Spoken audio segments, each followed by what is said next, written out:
la sainte parole de Dieu. Notre Père, notre Dieu, nous voulons te bénir encore pour l'opportunité d'annoncer ce beau message qui a délivré beaucoup de personnes qui sont maintenant prêts pour le ciel et d'autres qui sont déjà avec leur Sauveur. Et notre Dieu, cela est grâce uniquement à l'œuvre du Seigneur Jésus à la croix. Nous prions, oh Dieu, que tu puisses bénir le message ce soir, que tu puisses parler dans les cœurs. C'est toi seul qui as cette puissance. Et nous prions, oh Dieu, que quelqu'un pourrait se repentir et accepter ton Fils comme leur Sauveur. Mettons donc cette réunion entre tes mains au nom du Seigneur Jésus. Amen. Je veux dire bonsoir à tous ceux qui sont avec nous ce soir pour l'écoute de l'Évangile. La bonne nouvelle, en priant que ce sera le grand jour pour vous. Ce soir, vous pourriez saisir le message pour vous-même que Dieu veut que vous compreniez ce qu'il veut vous dire. On pourrait faire une première lecture dans Luc, au chapitre 18. Luc 18, à partir du verset 9. On va lire à propos de deux hommes, le publicain et le pharisien. Le Seigneur Jésus qui parle de cet événement, il dit encore cette parabole en vue de certaines personnes se persuadant qu'elles étaient justes et ne faisant aucun cas des autres. Deux hommes montèrent au temple pour prier. L'un était pharisien et l'autre publicain. Le pharisien, debout, priait ainsi en lui-même: « Ô Dieu, je te rends grâce de ce que je ne suis pas comme le reste des hommes, qui sont ravisseurs, injustes, adultères, ou même comme ce publicain. Je jeûne 2 fois par semaine. Je donne la dîme de tous mes revenus. » Le publicain, se tenant à distance, n'osait même pas lever les yeux au ciel, mais se frappait la poitrine en disant: « Ô Dieu, sois apaisé envers moi, qui suis un pécheur. » Je vous le dis, celui-ci descendit dans sa maison justifié plutôt que l'autre, car quiconque s'élève sera abaissé, et celui qui s'abaisse sera élevé. Je vais lire 2 autres versets dans l'Évangile de Jean, au chapitre 3. Jean 3, versets 16 et 17.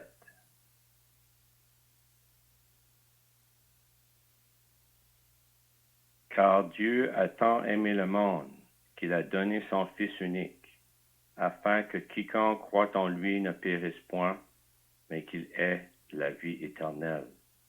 Dieu, en effet, n'a pas envoyé son Fils dans le monde pour qu'il juge le monde, mais pour que le monde soit sauvé par lui. C'est tout ce qu'on va lire en comptant que Dieu va vers la bénédiction de sa parole. Le Seigneur qui emmène cette parabole à propos de 2 hommes, un publicain et un pharisien. Premièrement, j'aimerais expliquer ce qu'est un publicain. Un publicain, c'est une personne qui percevait les impôts, qui travaillait pour le gouvernement romain, puis souvent pouvait voler les personnes, pouvait charger plus que réellement ce qu'ils devaient. Ils mettaient dans leur poche, les publicains. Le pharisien, lui, c'était une personne religieuse. C'était une personne qui avait des croyances, oui, mais qui suivait des rites et une religion. 2 personnes complètement différentes, mais tous les deux ont un désir d'aller au temple pour prier. Et Dieu amène cette parabole-là parce qu'il y avait certaines personnes dans l'entourage du Seigneur, en ce temps-là, et ça a toujours été, encore aujourd'hui, se persuadant qu'elles étaient justes. personne qui se persuade qu'il est juste. C'est une personne qui pense de lui-même qui est bien, qui est bon aux yeux de Dieu, qui est bon aux yeux des autres. Il n'y a pas de problème avec lui. Il devrait être bon pour aller dans la présence de Dieu après son court passage sur la terre. Il se justifie. Il pense que moi, je suis quelqu'un. Mais il ne fait aucun cas des autres. Il ne se dérange pas pour les autres. J'aimerais ce soir que vous pensiez, peut-être que vous n'êtes pas un monsieur, comme ces deux publicains pharisiens, peut-être que on pourrait mettre, ce serait deux madames, on pourrait mettre, ce serait deux jeunes enfants, ou deux personnes âgées, mais peu importe. Pensez juste, essayez de vous situer ici, dans un des deux.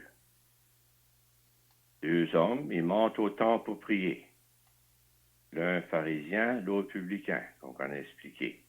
Le pharisien, c'est lui qui a une religion, qui est pratiquant, qui fait probablement comme le mieux qu'il peut, en pensant qu'il en fait assez, puis tout est bien pour lui. Lui est debout, priant ainsi en lui-même. Bon, on penserait, hey, c'est quelqu'un, il prie, lui. Il prie. Moi, je prie même pas. Mais écoutez sa prière.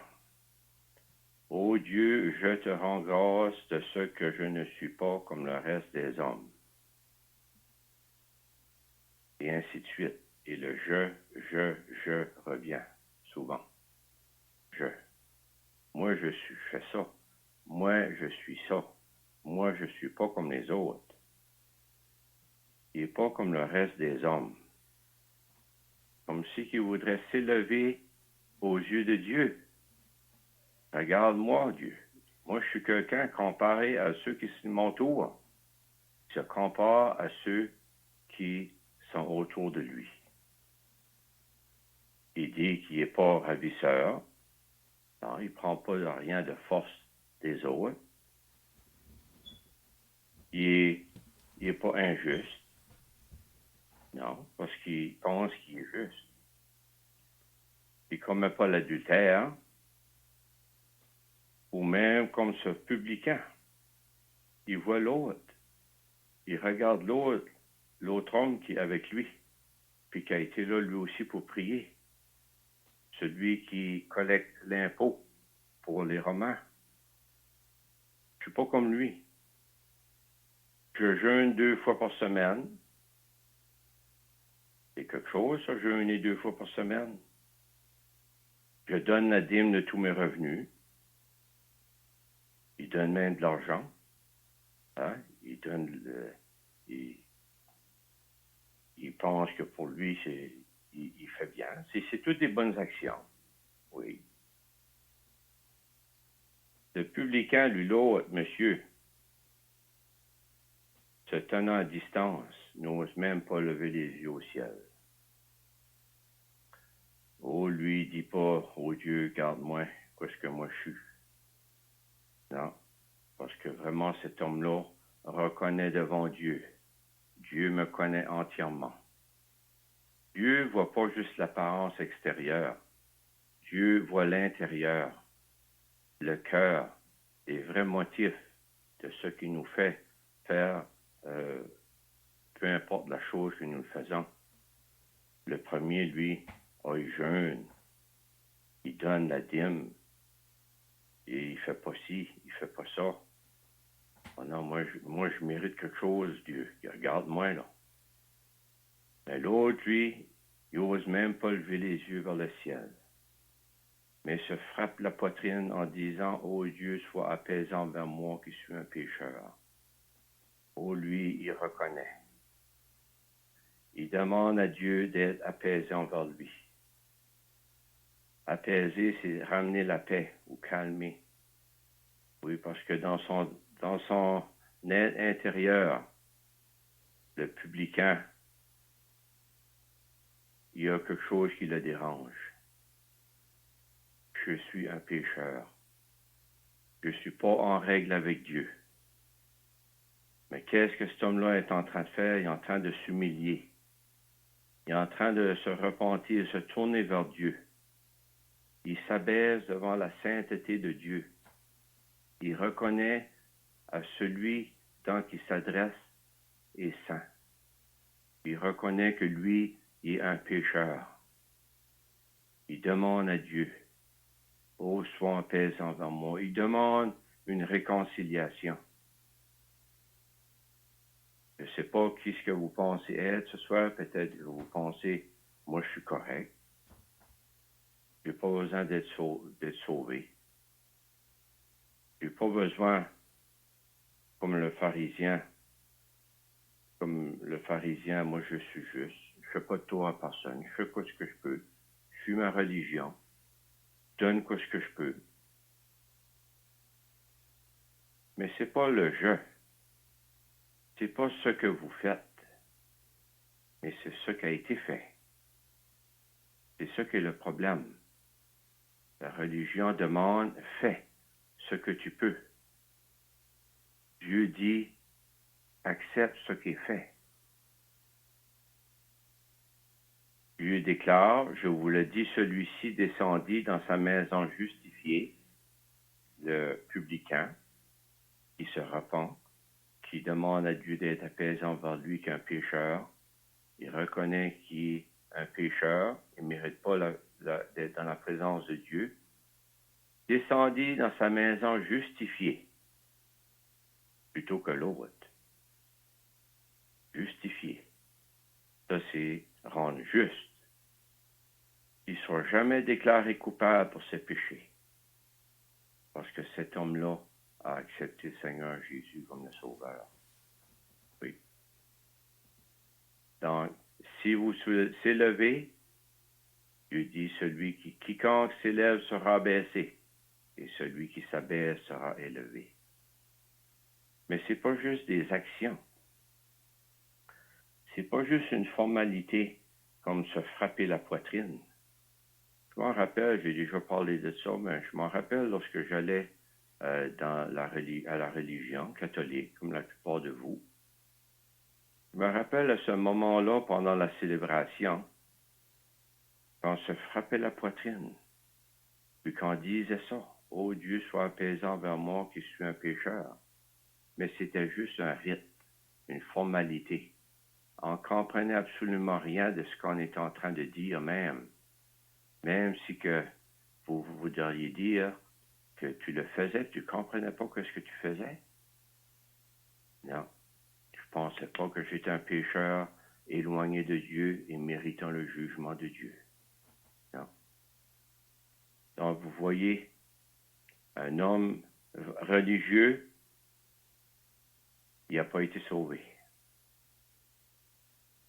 Un homme qui peut-être faisait des mauvaises choses, peut-être volait ou autre chose, on ne sait pas, mais du moins, il s'est vu pécheur.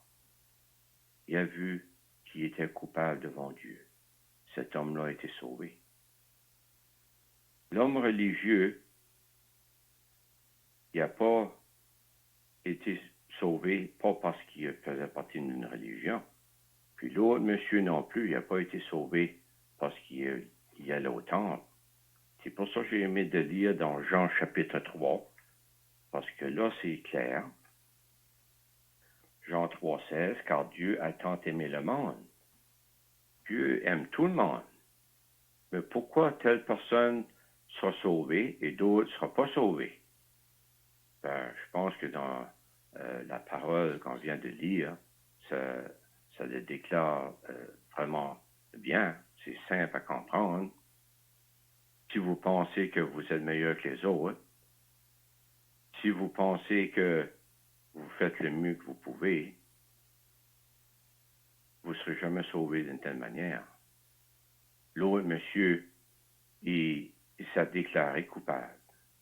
Il avait dit à Dieu pour le secours. Sauve mon âme, sois apaisant envers moi, que je suis un pécheur. Dieu l'a sauvé. Dieu ne fait pas de distinction entre la race, la couleur de la peau. Dieu aime tout le monde.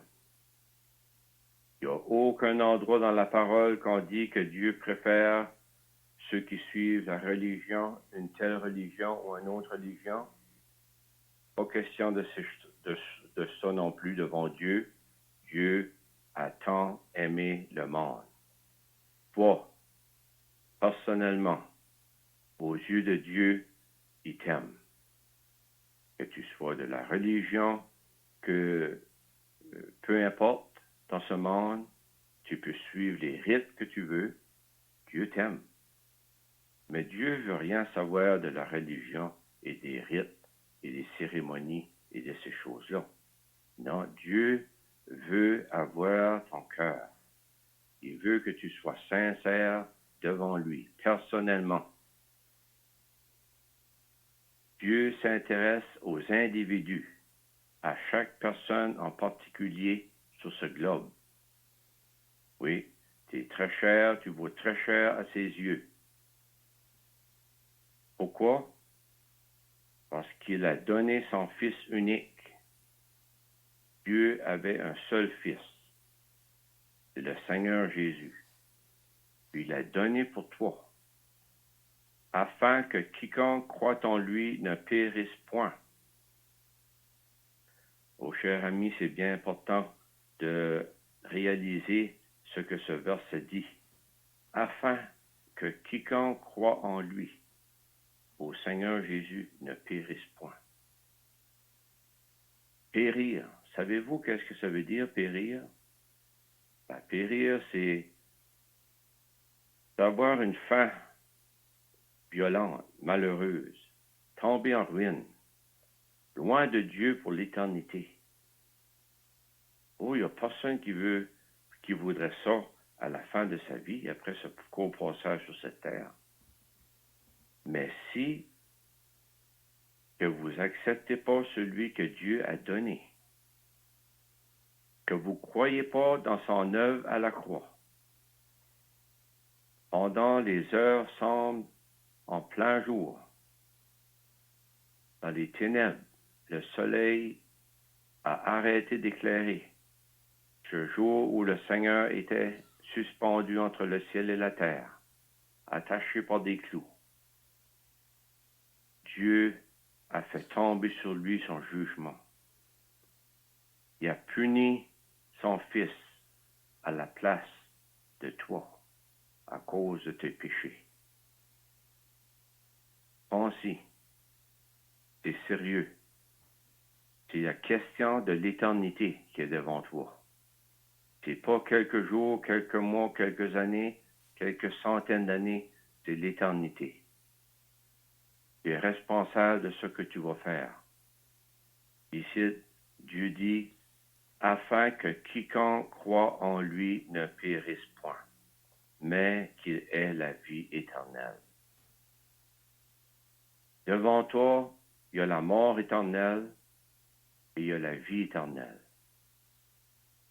La mort éternelle, c'est si tu meurs dans tes péchés, tu vas être loin de Dieu pour l'éternité. Il n'y a pas trois endroits, il y en a juste deux, l'enfer et le ciel. Mais si tu acceptes celui que Dieu a donné, qui a été puni à ta place, tu seras justifié comme le publicain. Il a été rendu juste. Il ne sera jamais jugé pour ses péchés parce que quelqu'un d'autre a été jugé à sa place. Il n'est pas question d'aller à la confesse. Non. Tourne-toi vers Dieu comme que tu es. Comme un pauvre pécheur perdu. Il veut la paix avec Dieu. Mais qu'il ait la vie éternelle. Puis ça continue. Dieu, en effet, n'a pas envoyé son Fils dans le monde pour qu'il juge le monde, mais pour que le monde soit sauvé par lui.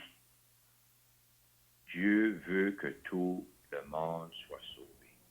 Mais nous savons, d'après la parole de Dieu, beaucoup ne seront pas sauvés. Beaucoup vont périr pour l'éternité. C'est pas à cause que Dieu les aime pas. On vient de lire, Dieu a tant aimé le monde. Il a prouvé un sauveur. Dieu a tout placé devant nous. Tu l'acceptes ou tu le refuses. Il y a des conséquences à ton choix. Regarde pas ton voisin, regarde pas ton ami, regarde pas tes parents, tes frères et sœurs. Non, toi personnellement.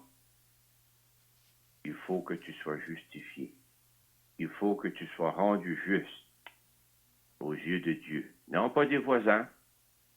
Non pas te faire valoir aux yeux des autres. Oh, lui est une bonne personne, lui, il mérite ci, il mérite ça. Non. Dieu connaît le cœur. Tourne-toi vers Dieu. Dieu veut ton âme. Oui, le corps est juste le véhicule, mais tu as une âme qui va exister pour l'éternité. Et Dieu veut que tu sois sauvé. Pour être sauvé, ça prend un sauveur. Le Seigneur Jésus est le sauveur du monde. C'est simple, mais le cœur de l'homme est lent à croire. Mais c'est Dieu seul qui peut révéler. Donc, si ce soir, tu es comme ce publicain qui se tourne vers Dieu, sois apaisé envers moi qui suis un pécheur. Pas juste dire, oui, je suis un pécheur comme le reste des autres, oui, mais devant Dieu, si tu réalises à qui tu t'adresses, le Créateur du ciel et de la terre, celui qui est au contrôle de toutes choses, celui qui t'aime, qui t'a placé sur cette terre et qui veut que tu sois avec lui pour l'éternité. Si tu te tournes vers lui pour lui demander pardon, Dieu va t'accorder sa grâce. On espère ce soir que vous y allez réaliser. On n'est pas personne aux yeux de Dieu est pire qu'un autre. Non, on est tous des pécheurs. Dieu nous voit tous égaux. Puis Dieu a une provision pour chacun. Mais c'est personnel. C'est toi qui vas faire le choix. C'est toi, un jour, qui vas rencontrer Dieu. Sois justifié, sauvé, pardonné de tes péchés, ayant la vie éternelle, ou sois injuste dans tes péchés.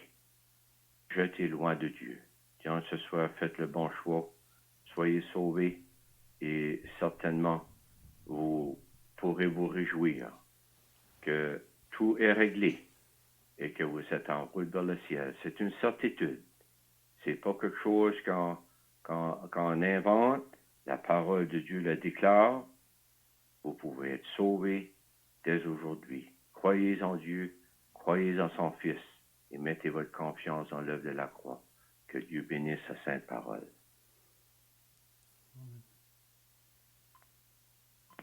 On va terminer par la prière.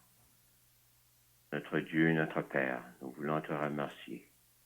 Oh, comment ta sainte parole est vivante et comment elle déclare à plusieurs occasions des personnes qui se sont repenties, des personnes qui ont cru en l'œuvre du Seigneur Jésus et qui ont reçu le plein pardon de leurs péchés et qui peuvent maintenant se dire sauvés.